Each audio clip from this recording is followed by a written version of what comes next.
Captain the whole experience flight this afternoon. Well done everyone for getting there. I know the weather it's been a bit interesting at times. Certainly where I was on the island, I don't know what it's been like for all of you, but I guess it's been a similar story. Thankfully it's calmed down enough out there for us to be able to get out and show you what Hovercraft can do. I'm going to get on with it. My colleague's running our service and he's in the other craft and he's coming up behind us, so he needs us out of the way. But there'll be an opportunity if you ask any questions you've got, and I'll explain a bit more about Hovercraft once we get back. We'll have a bit more time there. Okay? So we'll be out for about 20 minutes. I'm going to take us out, try and show some of the sights of the area, and do some spins with the craft and interesting, exciting things, hopefully. It's a little bit rough and choppy in places out there, so we might rock and roll around a little bit, but I'll try and minimise any of that as much as I can.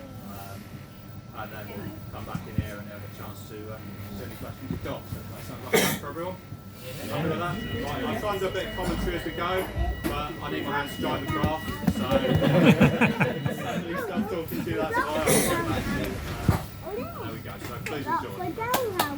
Thanks a lot.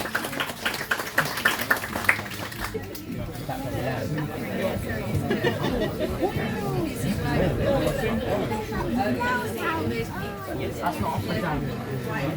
He sees it upside down. Fast verhüllt. Wurde per Name kontrolliert.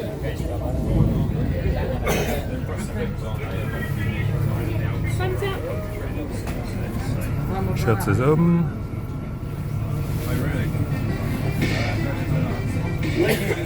Das ist immer lustig.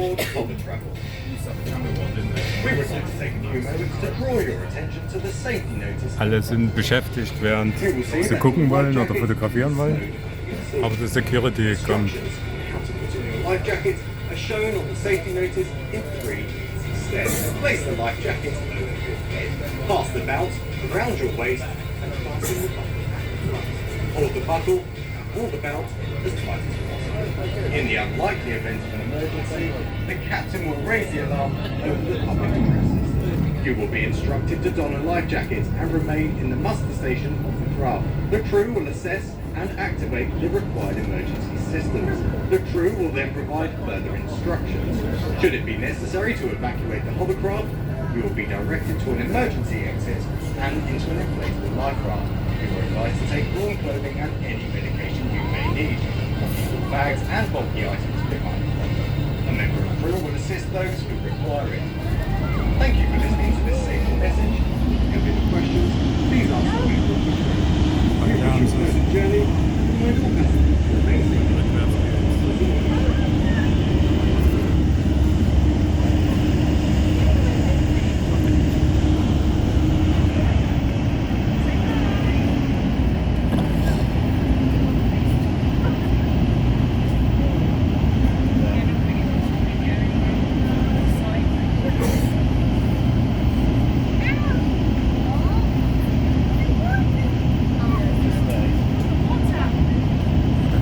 Mehr zu tun.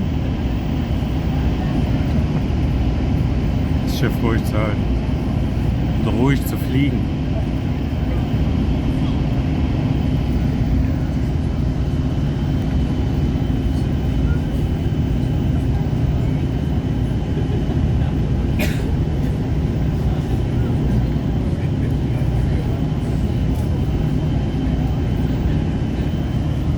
Bumpy.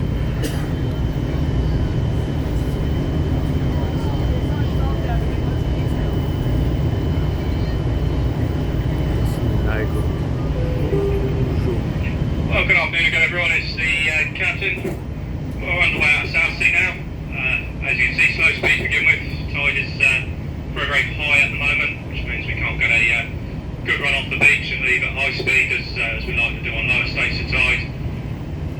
So we've got to take our time and plod our way out into the approach channel for Portsmouth. This is known as the Bar Channel, and it's where all the ferries and commercial traffic and warships enter and leave the port of Portsmouth.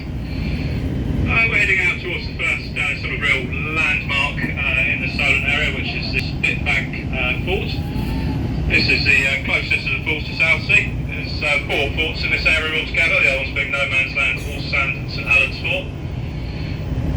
story dates back over 150 years for these forts. They're commissioned by the Prime Minister at the time, Henry Lloyd Palmerston, to defend against the threat of invasion by Napoleon III and protect the dockyard of Portsmouth. They're built from 15-foot thick granite and armour plating. They are a fantastic feat of Victorian engineering. Took around 15 years to complete altogether. By this time the threat of invasion from the French had passed, so they became known as Palmerston's Follies. Been used for defensive purposes in both World Wars, and most recently this one was used as a luxury resort. So we're going to get up to speed now, and we'll go and take a high-speed turn around this fort and have a closer look at the minutes on the right-hand side of the craft up ahead of us.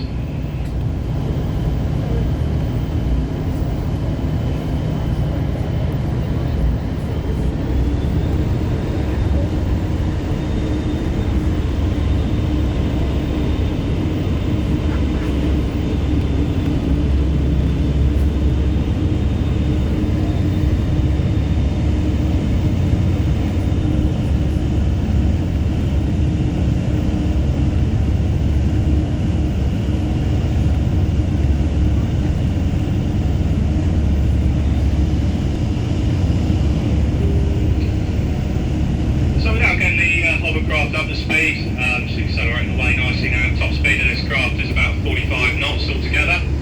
Normal operating speed of about 30 knots, which gives us our 10-minute crossing time over to right.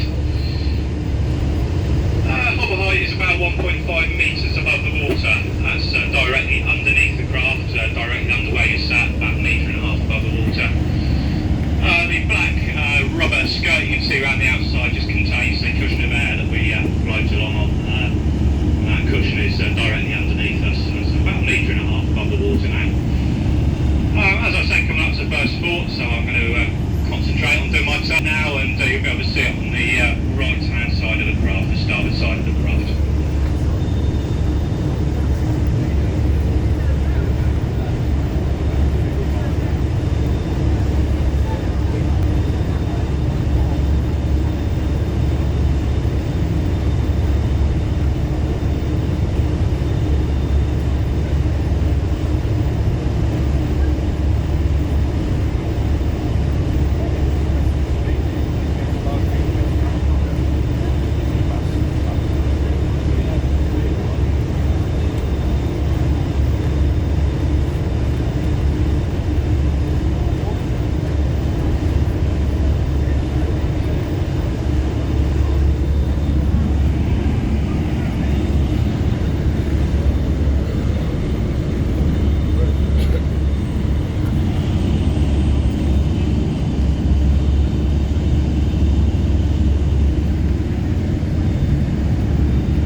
Relatively high speed anyway, about 20-25 knots or so, which about the best we can do. It's still quite windy and choppy, which is taking the edge off our speed a bit.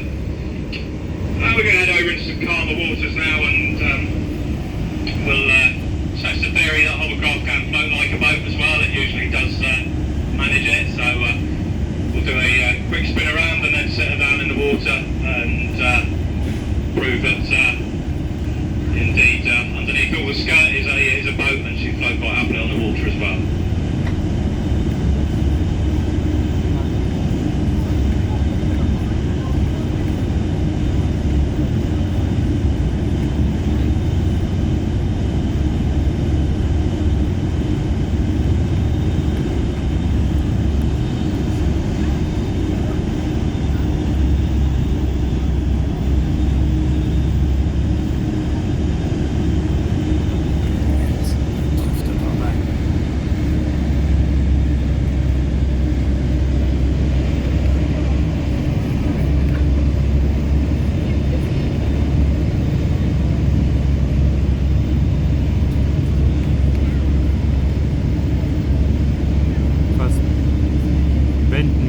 Panzer. Oder wenden wie ein Panzer.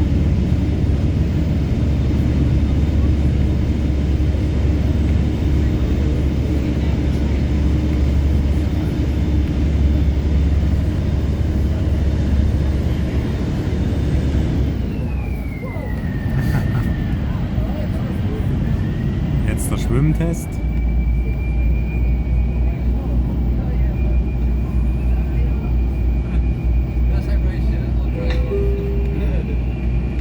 So there we are, folks, floating on the water like a boat. It does work, she does float, it's just as well. The Hovercraft actually, during its sea trials process, is tested for 24 hours of floating on the water to guarantee its buoyancy and its integrity. So she should float indefinitely in the event of an engine problem or something like that. So there we go, on the water now, with our bow up into the waves and the wind. So she's actually fairly comfortable. The skirt drags in the water and acts like a bit of a sea anchor, and helps keep a fairly stable platform like this. So we're going to go back up and running now and see what else we can see out here on this improving afternoon. The sun's almost coming out now, it's lovely. Es schwankt auf jeden Fall mehr wie ihr Boot jetzt, wo die Schürze eingeklappt ist, beziehungsweise auf halber Last.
schlecht beschreiben, ist aber eine angenehme Tour.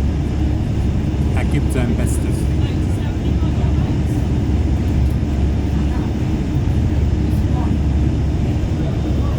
Jetzt wippt's wieder.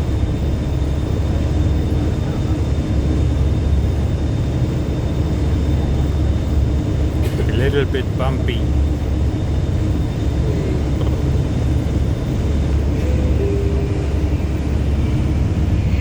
Well, hello again everyone. A little bit more spinning on the wall today. Hopefully that's enjoyed that, not too dizzy or anything like that. We're going to go and have another turn around the Spitbank Fort again. This time be on the left hand side. Those of you who sat on the left hand side should get a good view. And then we'll be going and make an approach into our pad in South Sea again. So enjoy that view on the left hand side again, the Spitbank Fort coming up. Thank you.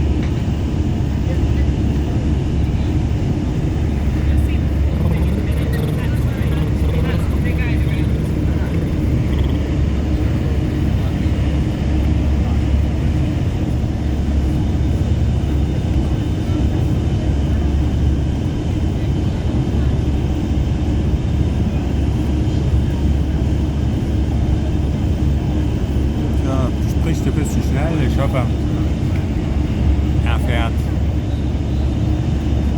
linke Kurve um eine der Inseln beziehungsweise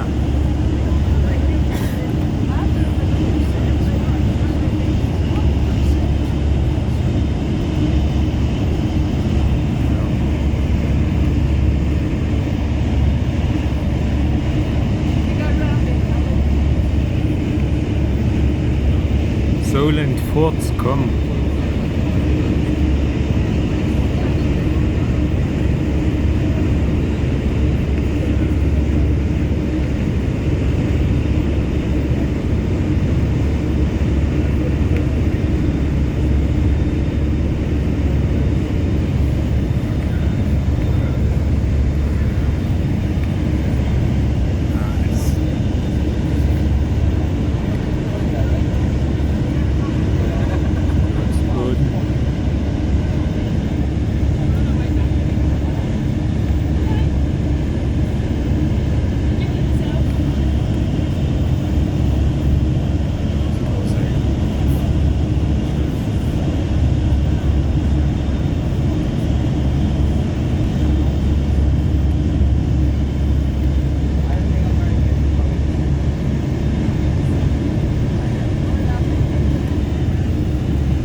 versucht die Wassertropfen zu fokussieren. Aber man kann es eigentlich gut sehen, auch wenn das Handy gerade ein bisschen steigt.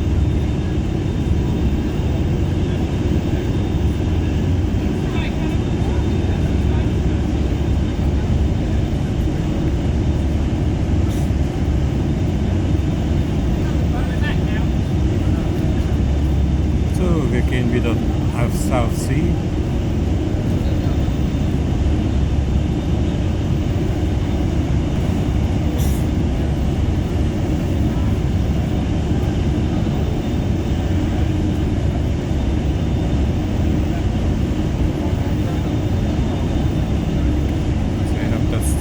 Boot hier, so dass wir alleine sind.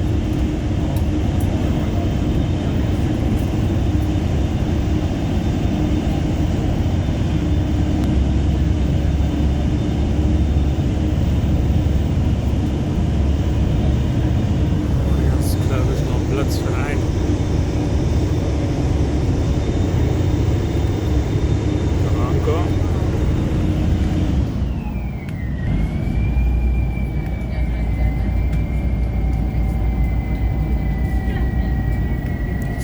Langsam runterzulassen. Boah. Voller.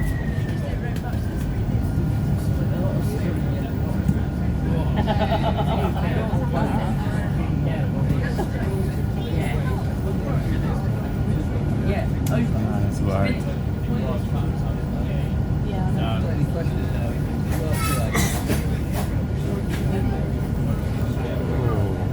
Schon junge Hovercraft-Fans.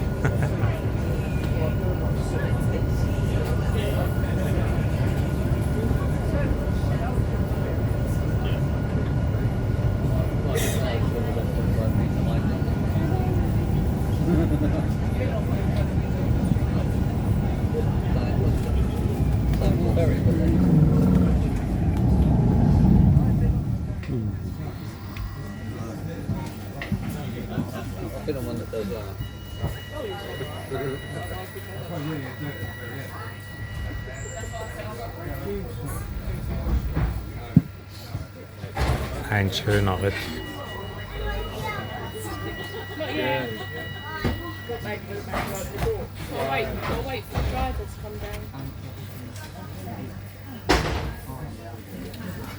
Here he comes. You can come and stand here.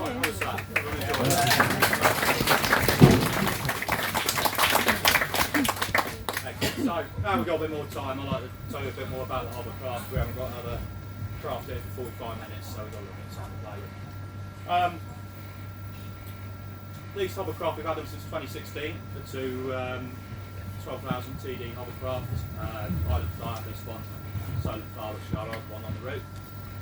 They were built by Griffon Hoverwork, which is our sister company under the same parent company at the time in Woolston up in Southampton. Griffon has since moved to Portchester, and that's where they build hovercraft now. Actually quite an important day for us in that respect, because we've had the second of 3 of these craft for Japan.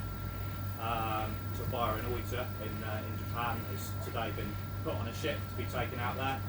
So that's quite exciting. Hovercraft's a growing industry. We've got one more we're expecting by the end of the year, which is going to be based in Ryford sea trials before being shipped out to Japan as well.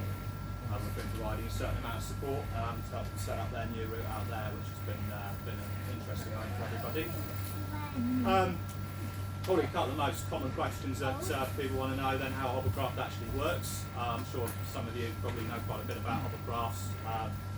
For those of you who don't, in the back of the craft there we've got 2 25 litre V12 diesel engines, twin turbo and twin intercoolers on each of them, so they each develop about 2,000 horsepower more or less, so a total of 4,000 horsepower in the craft. Drive shafts from the engines power 2 fan belts. First set of belts connected to the lift fans. So in the side pods of the craft we've got 4 lift fans, 2 on each side, 2 you can see in the front and 2 are buried back. These fans inside spin around and they force air down through a pipe into the craft skirt. Craft skirt inflates, and then from holes in the inside of the skirt that air is also forced underneath the craft, and that lifts the craft up to its 1.5 metre hover height. For the propulsion, we've got the two, obviously, air propellers on the back there. They're what we call variable pitch propellers, so when the engines are at full RPM, they spin at a continuous speed, and the thrust, forward or aft, is controlled by varying the angle of the blades, which is what I've got the levers upstairs to do. Das ist tatsächlich rückwärts gefahren. For steering, someone's enjoying it. For steering, I've got 8 rudders on the back, so there's 4 behind each propeller. They're controlled either by foot pedals upstairs or joystick, depending on which you prefer. And they're angled, you'll notice. The angle on the rudders is to help stop the craft rolling so much during the turns, it counteracts the roll of the craft in the turns. So that's what gives us our steering. When these craft were built, they had bow thrusters on the front end as well. They were taken off a couple of years ago because they were rubbish, to be honest, didn't do anything. They were just made a noise and without really moving the craft at all, and added extra weight, so we removed those and then made the craft more streamlined and removed a bit of weight as well. Craft takes 78 passengers altogether. Safety wise, we've got 2 100-man life rafts, so room for 100 people on each side, so we're very well covered in that regard. On top of that, in the luggage bay behind me, we've also got space for an ambulance stretcher in there. So one of the projects that we started during COVID, which worked very well for us, was to transfer patients from the hospital on the Isle of Wight over to the mainland. So we've got a charter agreement with the ambulance service, so they will charter the craft and we'll put patients in the luggage bay, strap the stretcher in there. And we also carry a quite great deal of freight and mail and that kind of thing as well over from the island. So it's not just passengers, it's a real lifeline service as well, and a number of different uses for these craft. So that's how it works and what we do with it. In terms of training to be a pilot, I'll talk a little bit about that because that's a common question. I worked, before I came here, 12 years at sea. I worked on cruise ships before, and while I was doing that, got my master mariner's licence. Once I got that licence, come the Hovertravel, and then it's a training programme. It takes about 3 months to get what we call our type rating certificate for the Hovercraft. So the type rating is Hovercraft specific training. Obviously it's very different to conventional ship, very different to a cruise ship.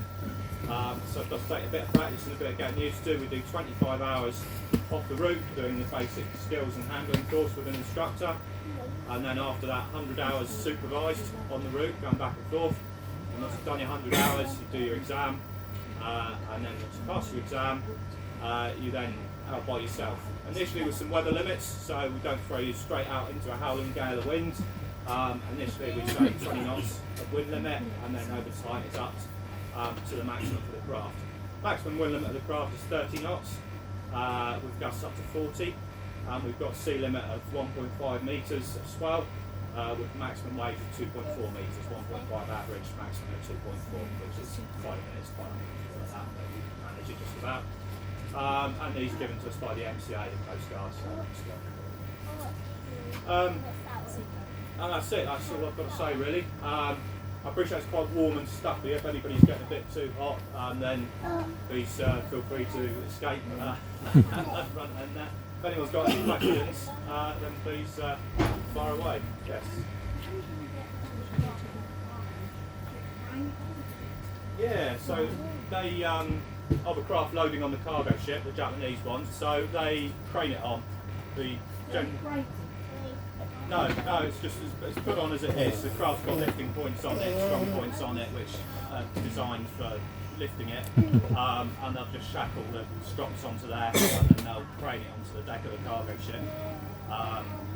So that's how they do it. I think this cargo ship is probably going to, looking at it, it's probably going to end up on deck. The last one they did, it actually went down inside the hold and was closed over the top, which is probably better because it's a bit more protected. I'm not sure Also geht das Boot wirklich nach Japan. That's the idea.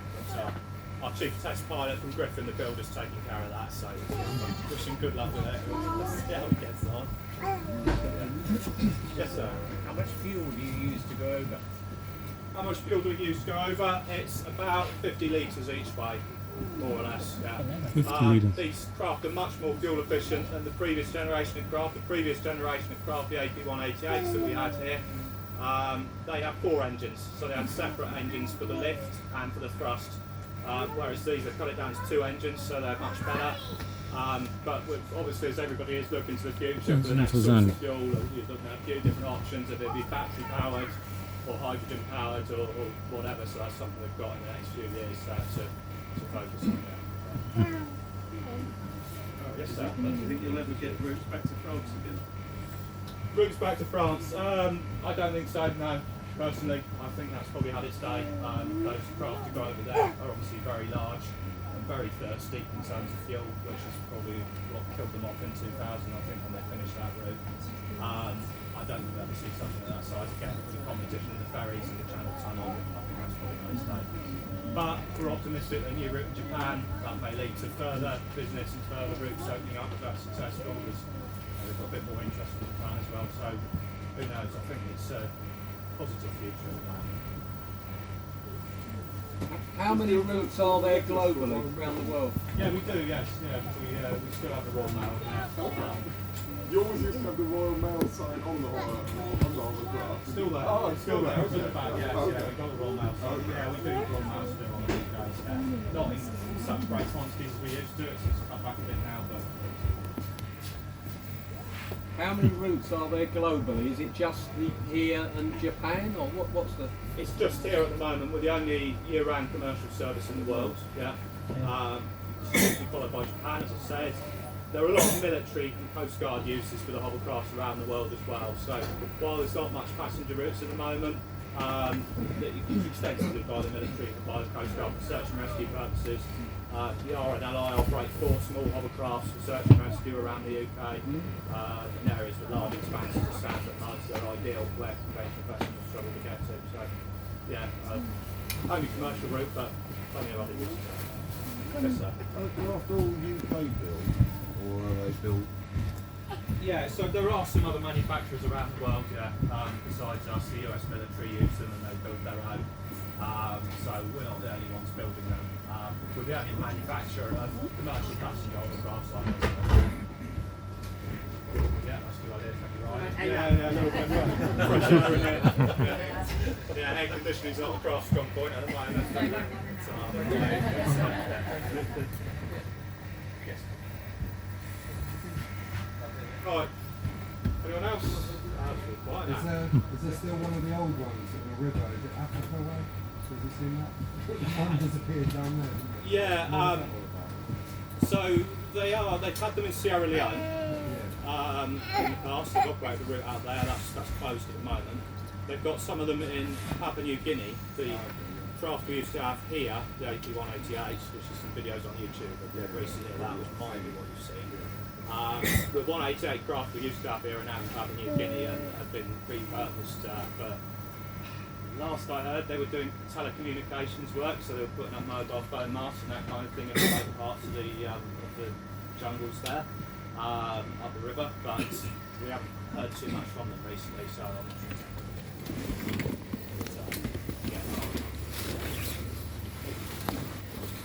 Excellent, well, thanks very much for coming down, everybody. We've actually got a little bit of sunshine now out there. Very well. Stroll along out there on ice cream or something. So please enjoy the rest of your afternoon. And thank you very much.